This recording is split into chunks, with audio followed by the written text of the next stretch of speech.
Hello అండి. అందరికీ నమస్కారం. నేను మీ కట్టా కార్తీక్. మావోయిస్టు ఉద్యమానికి చాలా పెద్ద ఎదురుదెబ్బ ఈరోజు తగిలింది.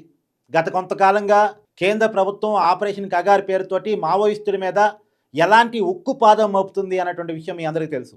మావోయిస్టులకు ఉన్నది రెండే ఆప్షన్స్. ఒకటి ఎన్కౌంటర్‌లో చనిపోవటం, లేదు అంటే లొంగిపోవటం. చాలామంది మావోయిస్టులు ఇప్పటికే లొంగిపోయారు. చాలామంది మావోయిస్టులు ఎన్కౌంటర్‌లో చనిపోయారు.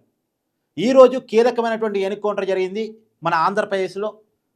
అల్లూరు సీతారామరాజు మన్యం జిల్లాలో రంపచోడవరం దగ్గర మారేడుమిల్లి అటవీ ప్రాంతంలో మావోయిస్టు కేంద్ర కమిటీ సభ్యుడు, వాళ్ళ పార్టీ ఆపరేషన్స్ హెడ్గా ప్రజెంట్ ఉన్నటువంటి అతన్ని గెరిల్లా పోరాట వీరుడిగా పిలుస్తూ ఉంటారు మావోయిస్ట్ సానుభూతి పనులంతా కూడా. హెడ్మా అతని కోసం చానాలుగా వెతుకులాట జరుగుతూ ఉంది. ఇవాళ అతనితో పాటు 6 మావోయిస్టుల్ని గ్రైహౌండ్ దళాలు ఎన్కౌంటర్ చేశాయి. నిజానికి ఈరోజు మావోయిస్టు ఉద్యమానికి చాలా పెద్ద ఎదురు దెబ్బ అని చెప్పాలి. అక్కడి నుంచి వచ్చిన సమాచారం ఆధారంగా విజయవాడ సిటీలో 27 మంది మావోయిస్టులు తలదాచుకున్నారు అని చెప్పేసి విజయవాడ నడి బొడ్డున ఆటోనగర్ ప్రాంతంలో తలదాచుకున్నటువంటి ఒక బిల్డింగ్లో షెల్టర్ తీసుకున్నటువంటి 27 మంది మావోయిస్టులను ఈరోజు గ్రైహౌండ్ దళాలు అదుపులో తీసుకున్నాయి. కేవలం విజయవాడ నగరంలోనే కాదు, కాకినాడలో కూడా కొంతమంది మావోయిస్టులు ఆశ్రమం పొందుతున్నారు అన్నటువంటి విషయం తెలుసుకొని అక్కడ కూడా కొంతమందిని అదుపులో తీసుకున్నాయి. ఇప్పటి వరకు వస్తున్న సమాచారం మేరకు 31 మంది మావోయిస్టులని గ్రైహౌండ్ దళాలు అదుపులో తీసుకున్నాయట. ఇక రాబోయే కాలంలో మళ్ళీ కొంత అఫీషియల్గా తెలిసింది. ఇప్పటి వరకు ఉన్న సమాచారం మేరకు 31 మంది మావోయిస్టులు అని తెలుస్తూ ఉంది. దాంట్లో 21 మంది మహిళలు ఉన్నారట. అయితే వీళ్ళు నగరాల్లోకి ఎలా రాగలుగుతున్నారు? మామూలుగా మావోయిస్టులు అంటే మనం ఏమనుకుంటాం, అటవీ ప్రాంతాల్లో ఆ దగ్గరగా ఉన్నటువంటి నిర్మానుష్య ప్రాంతాల్లో ఎక్కడో తలదాచుకుంటూ ఉంటారు అని మనం అనుకుంటూ ఉంటాం. కానీ విజయవాడ నగరంలోకి వాళ్ళు వచ్చారు అంటే, చొరబడ్డారు అంటే వాళ్ళ దగ్గర ఆయుధాలు కూడా ఉన్నాయట. పోలీసులు వాళ్ళతో పాటు వాళ్ళ దగ్గర ఉన్నటువంటి ఆయుధాలను కూడా స్వాధీనం చేసుకున్నారట. AK-47 రైఫిల్స్, అలా చాలా ఆయుధాలని వాళ్ళ దగ్గర నుంచి స్వాధీనం చేసుకున్నారట. అంటే విజయవాడ నగరంలో వాళ్ళు ఉన్నారు అంటే, ఒకవేళ హెడ్మా ఎన్కౌంటర్ జరిగి వీళ్ళ విషయంలో కనుక పోలీసులు కనుక్కోలేకపోయి ఉంటే ఎలాంటి విధ్వంసానికి విజయవాడ నగరంలో పాల్పడి ఉండేవాళ్ళు? ఆ ఎన్కౌంటర్కి నిరసనగా కాకినాడలో ఏదైనా విధ్వంసానికి పాల్పడి ఉండేవాళ్ళేమో. సరే, మొత్తానికైతే వాళ్ళని రెడ్ హ్యాండ్గా పట్టుకోగలిగారు. ఇంకెవరన్నా ఉన్నారా అని కూడా వెతుకుతున్నారు. విజయవాడ నగరంలో అయితే ఒక మహిళ వాళ్ళకి షెల్టర్ ఇచ్చిందంట. అంటే వాళ్ళకి అనుబంధంగా, వాళ్ళకి సానుభూతిగా ఉన్నటువంటి ప్రజా సంఘాల నాయకులు ఉంటారు కదా, ఆ ప్రజా సంఘాలకు సంబంధించినటువంటి ఒక మహిళ ఈ మావోయిస్టులకి విజయవాడలో ఆశ్రయం ఇచ్చిందంట. వాళ్ళగా విజయవాడ సిటీలో ఉన్నారు అంటే, విజయవాడ సిటీలోకి రాగలిగారు అంటే ఖచ్చితంగా ఇక్కడ వైఫల్యం అయితే ఉంది అనేది ఖచ్చితంగా మనం మాట్లాడుకోవచ్చు. సరే, మొత్తానికైతే పట్టుకున్నారు. కానీ ఒక విషయం మనం ఇక్కడ గమనించాలి. ఇప్పుడు మావోయిస్ట్ ఉద్యమానికి చాలా పెద్ద ఎదురు దెబ్బ. ఇక ఆప్షన్ లేదు, లొంగిపోవటమా చనిపోవటమా. హెడ్మా విషయంలో కూడా చాలా ప్రయత్నాలు చేశారు లొంగ తీసుకోవటానికి. వాళ్ళ మదర్తో చర్చలు జరిపారట. హెడ్మా అనేటువంటి వ్యక్తి ఛత్తీస్గఢ్ రాష్ట్రానికి సంబంధించిన వ్యక్తి. చాలా సుదీర్ఘకాలం మావోయిస్ట్ పార్టీలో పనిచేశారు. 2012 నుంచి ఇతని మీద చాలా అభియోగాలు ఉన్నాయి. 2012లో ఆనాడు మావోయిస్టుల మీద అటాక్ వెళ్ళినటువంటి సాయుధ బలగాల మీద కాల్పులు జరిపి దాదాపు చాలామంది పోలీసులను చంపివేయడానికి కారకుడయ్యాడు. తర్వాత 48 మంది కాంగ్రెస్ నాయకుల్ని హెడ్మా అనేటువంటి వ్యక్తి టార్గెట్ చేసి చంపాడట. దాదాపు అలాగే ఒక 40 మంది పోలీసుల్ని హెడ్మా తన జీవితకాలంలో చంపాడు అనేటువంటిది అతని మీద ఉన్నటువంటి అభియోగాలు. అంటే దాదాపు చాలామందిని హెడ్మా చంపేశాడు అని.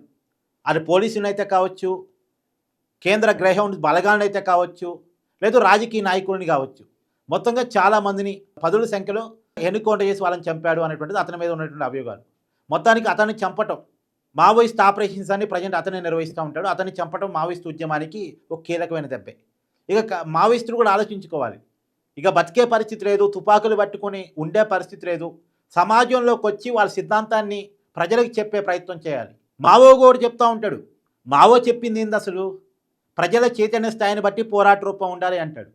ప్రజల చైతన్యం ఎక్కడుంది? వీళ్ళ పోరాటం ఎక్కడుంది? ప్రజలు తుపాకీ పట్టుకోవడానికి సిద్ధంగా లేరు కదా. ఒక నలుగురు తుపాకులు పట్టుకుని అడవుల్లో కూర్చుంటే సమాజం మారిపోయిద్దా? సమాజంలో ఆర్థిక సామాజిక అసమానతలన్నీ పోతాయా? పోవు కదా. కాబట్టి అంతిమంగా ప్రజల చైతన్యమైనప్పుడు మాత్రమే, ప్రజలు నీ వెనకాల నడిచినప్పుడు మాత్రమే నువ్వు చెప్పే సిద్ధాంతాన్ని ప్రజలు ఇష్టపడినప్పుడు మాత్రమే, నిన్ను నాయకుడిగా ప్రజలు అంగీకరించినప్పుడు మాత్రమే నువ్వు సమాజాన్ని మార్చగలవు అనే విషయాన్ని మావోయిస్టులు కూడా గుర్తించాలి. ఇన్ని దశాబ్దాల మావోయిస్టు ఉద్యమంలో సాధించింది ఏంది? చివరికి మావో చెప్పింది కూడా మావోయిస్టులు సరిగా ఫాలో కాకపోతే ఎలా?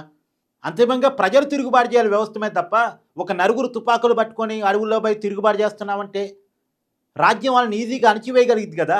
ఇప్పుడు ఏ ప్రజల కోసం అయితే మావోయిస్టులు పోరాటం చేస్తున్నారో ఆ ప్రజలు కూడా మావోయిస్టుల్ని అడవుల్లో ఉండి తుపాకులు పట్టుకుని పోరాటం చేయడానికి ఇష్టపడని పరిస్థితి కదా. వాళ్ళు సామాన్య జనాలు ప్రభుత్వాలను సపోర్ట్ చేస్తున్న పరిస్థితి కదా. సో ప్రజల్లో చైతన్యాన్ని నింపాలి తప్ప, ప్రజలకు నీ సిద్ధాంతాన్ని చెప్పుకోవాలి తప్ప, అడవుల్లో ఉండి ఏదో సాధిస్తానంటే అయ్యే పని కాదు అనేటువంటిది మావోయిస్టులు కూడా గుర్తించాల్సిన పరిస్థితి ఏర్పడిందేమో. ఇక మావోయిజం అనేటువంటిది రూపుమాపినట్టేనా అంటే అమిత్ షా చెప్తా ఉన్నాడు 2026 నాటికి మావోయిస్ట్ అనేవాడిని లేకుండా చేస్తానని. అది ప్రాక్టికల్గా అయ్యే పనేనంటే కష్టమే. సామాజిక ఆర్థిక సమస్యలు పరిష్కరించకుండా మావోయిజాన్ని లేకుండా చేయడం సాధ్యమయ్యే పని కాదు. తాత్కాలికంగా మావోయిజం ఆగొచ్చు, కానీ ఇక్కడ ఒక కీలక విషయాన్ని గమనించాలి. మావోయిస్టుల్లోకి పోయే వాళ్ళు, తుపాకులు పట్టుకునే వాళ్ళు తుపాకు పట్టుకునే నాడే తెలుసు ఇదే తుపాకి తను చనిపోతానని. ఏదో ఒక రోజు ప్రభుత్వాలు, పోలీసులు ఎన్కౌంటర్ చేసి తను చంపుతారన్న విషయం వాళ్ళకి తెలుసు. తెలిసే వెళ్తారు. తెలిసే వెళ్ళి ప్రాణాలు తెగించిన వాళ్ళని చంపేసి మేమేదో సాధించామని ప్రభుత్వాలు అనుకుంటే దానివల్ల ఉపయోగం లేదు. వాళ్ళు ఎందుకు అటువైపు ఆకర్షించబడుతున్నారు, ఎందుకు తుపాకులు పట్టుకుని అడవుల్లోకి వెళ్తున్నారు, ఇది గమనించి దీని ఒక సామాజిక ఆర్థిక సమస్యగా చూసి దాన్ని నివారించగలిగితే, వాళ్ళకి మంచి అవకాశాలు కల్పించగలిగితే, అభివృద్ధిలో వాళ్ళని భాగస్వామ్యం చేయగలిగితే, వాళ్ళు అటువైపు వెళ్లకుండా ఆపగలిగితే మావోయిజం ఆగిద్దేమో తప్ప.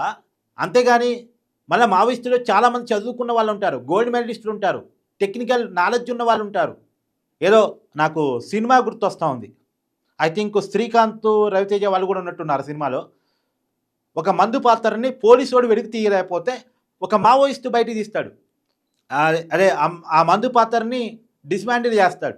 పోలీసు అతను చేయలేంది మావోయిస్టుగా ఉన్న వ్యక్తి చేస్తాడు. అప్పుడు మావోయిస్ట్ అడుగుతాడు పోలీసు అతను, నువ్వేం చదువుకున్నావని. నేను ఎంఏ చదువుకున్నాను అని చెప్పేసి పోలీసు అతను చెప్తాడు.